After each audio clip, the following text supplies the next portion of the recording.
Tuhan memberi rezeki meski pada masa sulit. Renungan ini diinspirasikan dari kitab pertama Raja-Raja bab 17 ayat 7 sampai 16. Tetapi sesudah beberapa waktu sungai itu menjadi kering, sebab hujan tiada turun di negeri itu. Maka datanglah firman Tuhan kepada Elia, "Bersiaplah, pergi ke Sarfat yang termasuk wilayah Sidon, dan diamlah di sana. Ketahuilah, aku telah memerintahkan seorang janda untuk memberi engkau makan." Sesudah itu ia bersiap lalu pergi ke Sarfat. Setelah ia sampai di pintu gerbang kota itu, tampaklah di sana seorang janda sedang mengumpulkan kayu api. Ia berseru kepada perempuan itu, katanya, "Cobalah ambil bagiku sedikit air dalam kendi supaya aku minum." Ketika perempuan itu pergi mengambilnya, ia berseru lagi, "Cobalah ambil juga bagiku sepotong roti." Perempuan itu menjawab, "Demi Tuhan Allahmu yang hidup, sesungguhnya tidak ada roti padaku sedikit pun, kecuali segenggam tepung dalam tempayan dan sedikit minyak dalam buli-buli.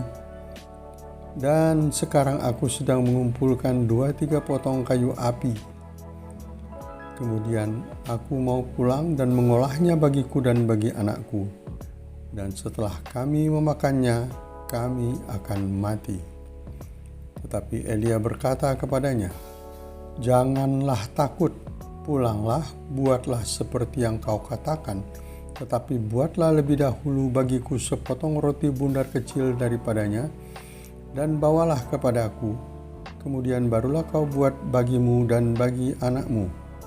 Sebab beginilah firman Tuhan, Allah Israel, tepung dalam tempayan itu tidak akan habis, dan minyak dalam buli-buli itu pun tidak akan berkurang, sampai pada waktu Tuhan memberi hujan ke atas muka bumi."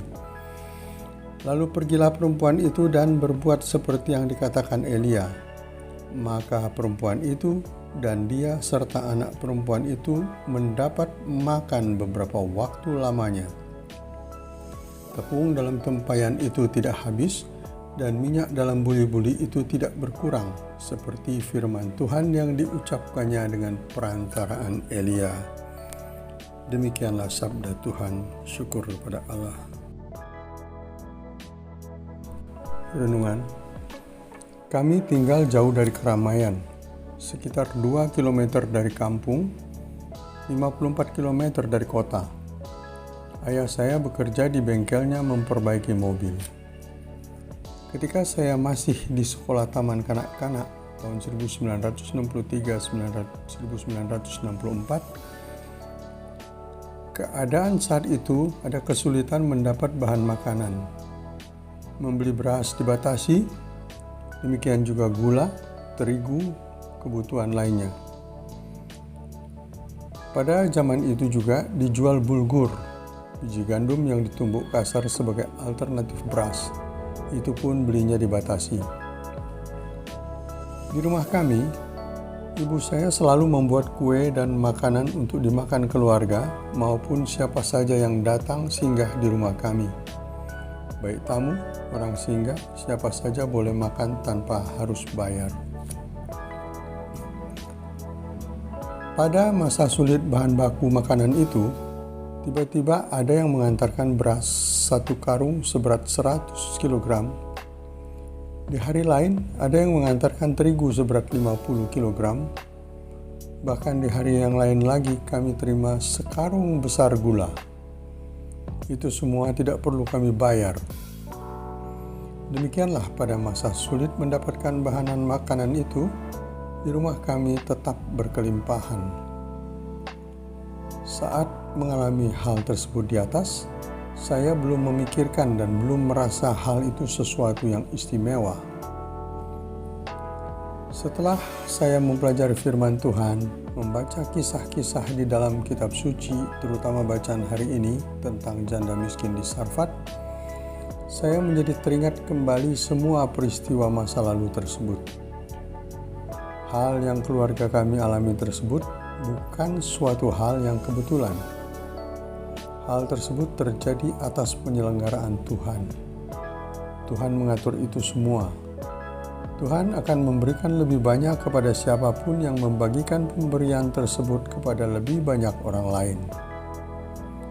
Tuhan memberikan kepada siapa yang mau memberi kepada orang lain. Janda di Sarfat itu dalam kekurangannya mau membagikan makanan terakhir miliknya kepada Nabi Elia.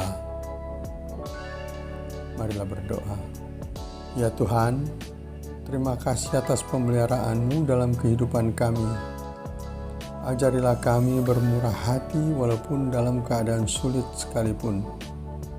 Ajarilah kami ya Tuhan, agar kami tetap percaya kepada-Mu, walaupun keadaan membuktikan bahwa kami dalam kesulitan. Amin.